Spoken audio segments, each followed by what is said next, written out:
Hey guys, today we are starting 5.5, which is all about function operations. Sorry I don't have the camera today. I left it at school and didn't get a chance to record this before I left today, so you get the video without my happy smiling face. But 5.5 is all about function operations. It's just combining our functions together in different ways.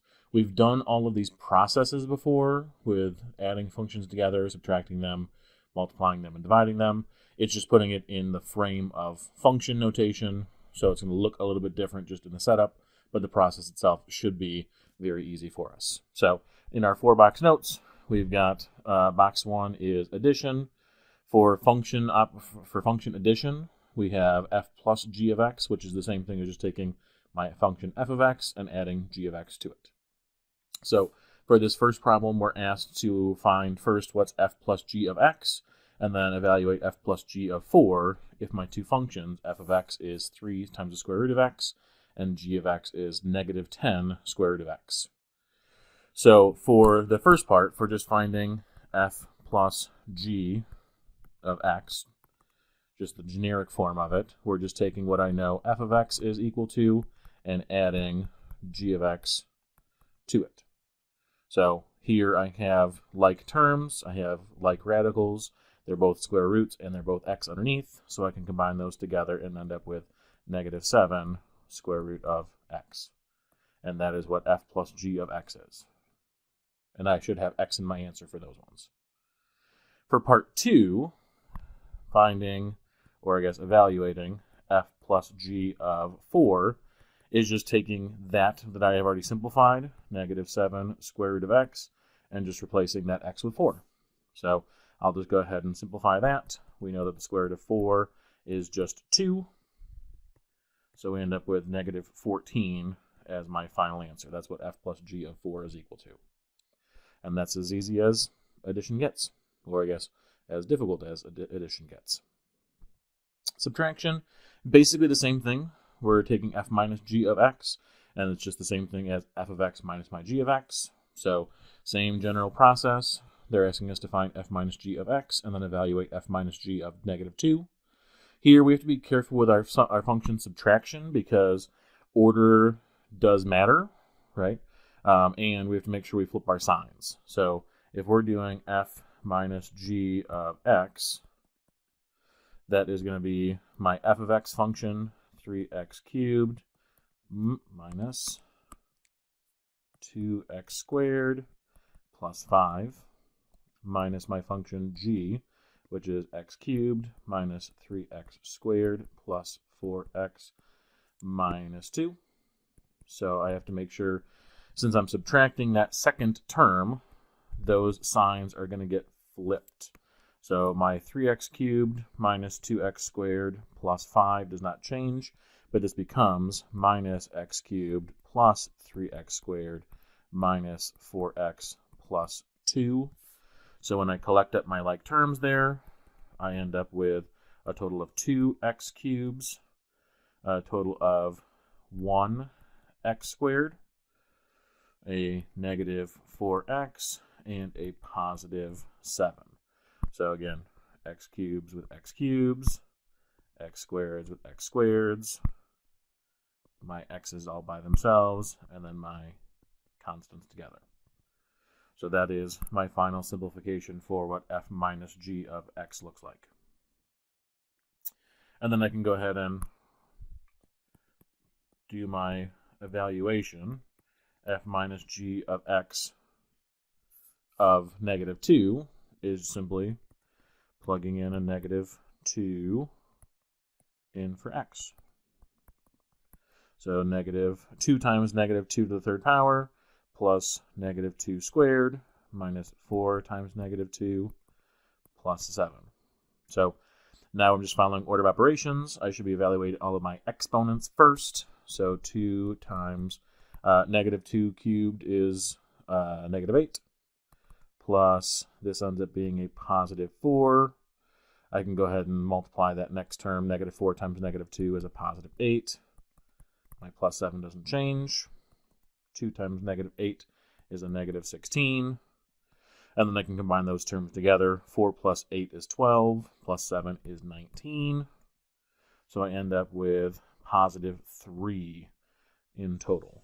Positive 3, because negative 16 plus 9 is positive 3. And that's it for subtraction. Cruising along over here to box number 3, function multiplication.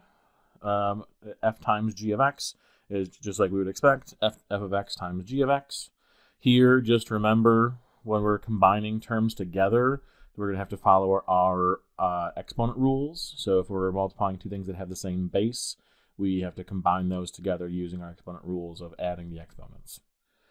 So in number 3, f times g of x is what they're asking us to find, and then evaluate f times g of 9. So if f of x is x squared and g of x is the square root of x, f times g of x would be x squared times the square root of x. Now, as they're written, it doesn't look like we can combine them together or simplify them at all. But if I remember that the square root is the same thing as the 1/2 power, I could rewrite this as x squared times x to the 1/2. And I end up with x to the 2.5, or I would probably write it as x to the 5/2 power is how I would have that final simplification. I always like improper fractions rather than mixed numbers. Because, again, our rule here for how we would handle two bases being multiplied together, we would add the exponents. So 2 plus 1/2 is where I got 2.5. And again, just converting that 2.5 into an improper fraction is how I got my 5/2. So now that we have x to the 5/2 power for f times g of x, we can go ahead and evaluate f times g of 9. So if we do that, f times g of 9, we're just replacing that x value with a 9. So 9 to the 5/2 power.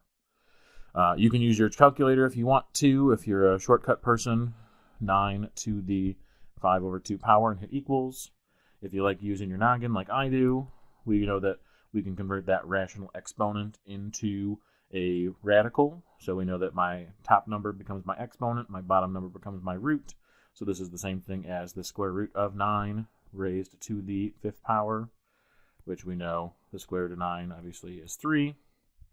3 to the 5th power is 243. 243 would be my final answer.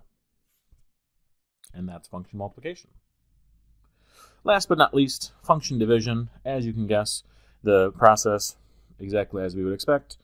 We've got f over g of x, or f divided by g of x, and that's the same thing as just taking my f of x function divided by my g of x function. So here again, we just have to remember our exponent rules. We're doing quotient rule for exponents. If we have the same base, we do our top exponent minus our bottom exponent. So doing f over g of x, f over g of x, that is 6x over x to the 3/4 power, which gives me 6x to the 1 minus 3/4 power, right? Because this exponent on the numerator is 1 for my x value. So 1 minus 3/4 is 1/4. 6x to the 1/4 power, or you could say 6 times the 4th root of x. Either of those is totally fine. I don't care which one. I don't have a personal preference over which one's which. Going to the evaluation side of things, we're asked to evaluate f over g of 16. So once again, we're just plugging in 16 into our formula, which would be that, or 6 times the 4th root of 16. Again, depending on how you want to plug that into your calculator, or if you want to use your big brain, the 4th root of 16 should be 2. So we should get positive 12 for our final answer. You could also, again, do 16 to the 1/4 power on your calculator to get positive 2, and then 6 times 2 gives me positive 12. And that's it. Really not too bad in the grand scheme of things. Your homework tonight is right there on the screen, page 273. 4 through 12, just the evens. 4 through 12, just the evens. On those problems, on your homework, make sure you guys are showing all of your work, because even though it looks like not a lot of problems, they're giving you two different functions. They're giving you f of x and they're giving you g of x. And they're going to ask you to evaluate kind of the same thing we were doing for each of these problems. They're going to ask you to evaluate f plus g of x and f plus g of a particular value, f minus g of x, f minus g of a particular value, and kind of do all of those different things in one problem, which is why there's only, however many there are, 6 problems on the homework. As always, if you guys have any questions, concerns, thoughts, ideas, hopes, or dreams, make sure you guys are reaching out and letting me know. Otherwise, have a fantastic day. We'll see you guys soon.